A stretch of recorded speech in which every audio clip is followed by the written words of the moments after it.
राजधानी भोपाल सहित देश भर में युवाओं को नौकरी देने का काम केंद्र सरकार कर रही है। भोपाल में 150 से अधिक युवाओं को नियुक्ति प्रमाण पत्र दिया है। इस कार्यक्रम में केंद्रीय कृषि मंत्री नरेंद्र सिंह तोमर भी शामिल हुए।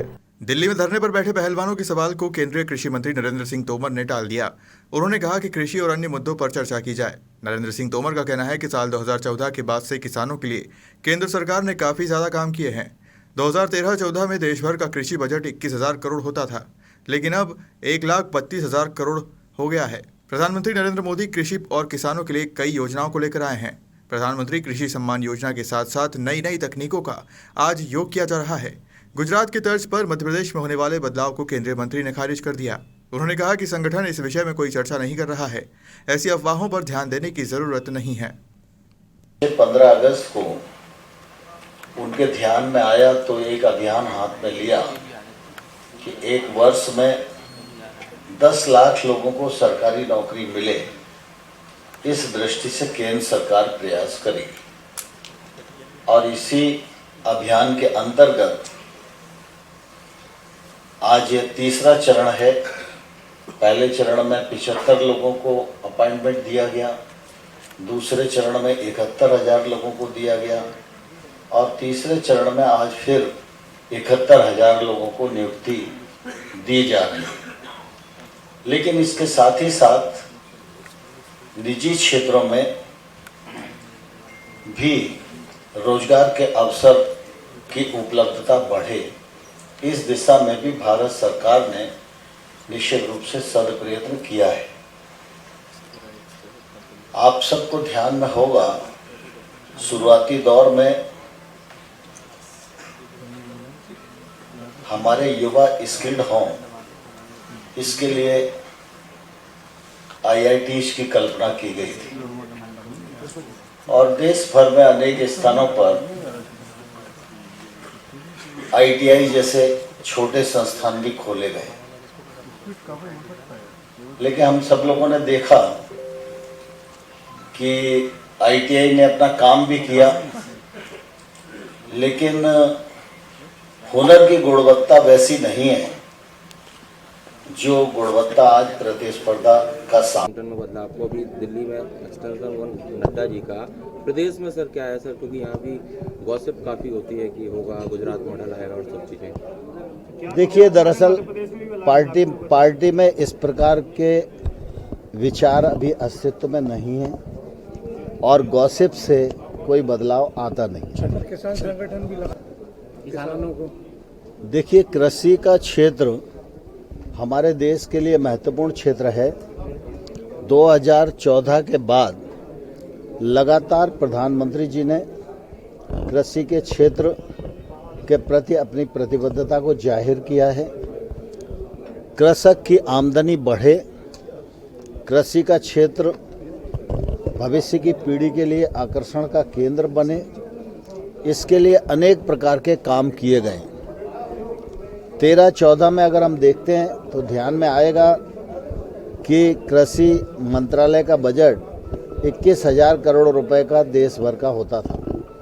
आज 1,32,000 करोड़ रुपए का कृषि मंत्रालय का बजट है। PM किसान सम्मान निधि योजना के माध्यम से 11.5 करोड़ किसानों को 2,20,000 करोड़ रुपया उनके अकाउंट में जमा कराने का मामला हो। 10,000 नए FPO बनाकर देश के 86% किसानों की ताकत बढ़ाने का सवाल हो, जिस पर भारत सरकार 6,865 करोड़ रुपया खर्च कर रही है।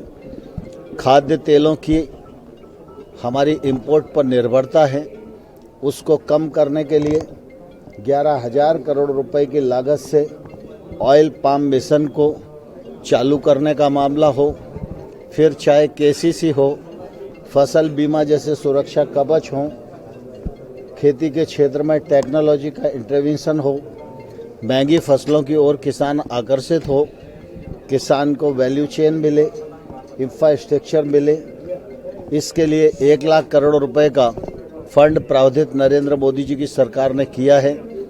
ये सब पिछले बजट के प्रावधान हैं जो मैं बता रहा हूँ और मुझे लगता है कि इस बार का बजट आने वाले कल में भारत की नींव को मजबूत खिलाड़ी धरने पर बैठे हैं। अर्थव्यवस्था पे पूछो, कृषि पे पूछो, ग्रामीण विकास पे पूछो। बजट आ रहा है कृषि पे और पहला सवाल सर रोजगार मेले में सर आज नियुक्ति पत्र दिए गए। हाँ सर। भारत सरकार प्रधानमंत्री नरेंद्र मोदी जी के नेतृत्व में देश भर में रोजगार के अवसर बढ़ें, अर्थव्यवस्था को बल मिले, पारदर्शिता बढ़े, मैन्युफैक्चरिंग बढ़े और देश की साख बढ़े, इसके लिए लगातार प्रतिबद्ध है और आगे भी रहेगी। पिछले 8 वर्षों में विभिन्न मंत्रालयों के माध्यम से अनेक लोगों को रोजगार का अवसर मिला है। पिछले 15 अगस्त को प्रधानमंत्री जी ने कहा था कि अगले वर्ष में हम 10 लाख सरकारी नौकरियां देंगे। प्रधानमंत्री जी जो कहते हैं वो करते हैं।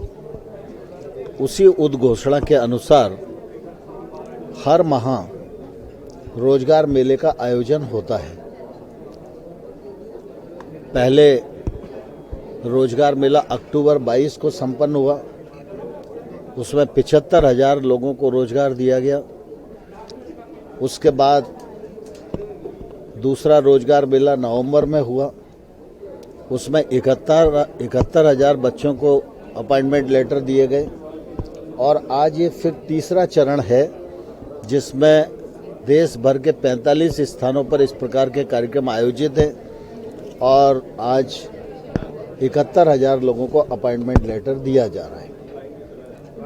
सरकारी नौकरियों में लोगों को आजीविका मिले, यह एक पक्ष है, लेकिन देश के विभिन्न क्षेत्रों में भी रोजगार के अवसर बढ़ें, उसके लिए make in India, startup India, stand up India, मुद्रा योजना, स्वनिधि योजना, स्किल डेवलपमेंट, डिजिटलाइजेशन, ऐसे तमाम सारे प्रयत्न चल रहे हैं जिससे निश्चित रूप से रोजगार के अवसर सृजित हों और हमारे देश की युवा आबादी के हाथ को रोजगार मिले और युवा ऊर्जा आने वाले कल में भारत को विकसित भारत के रूप में तब्दील करने में अपना योगदान कर सके।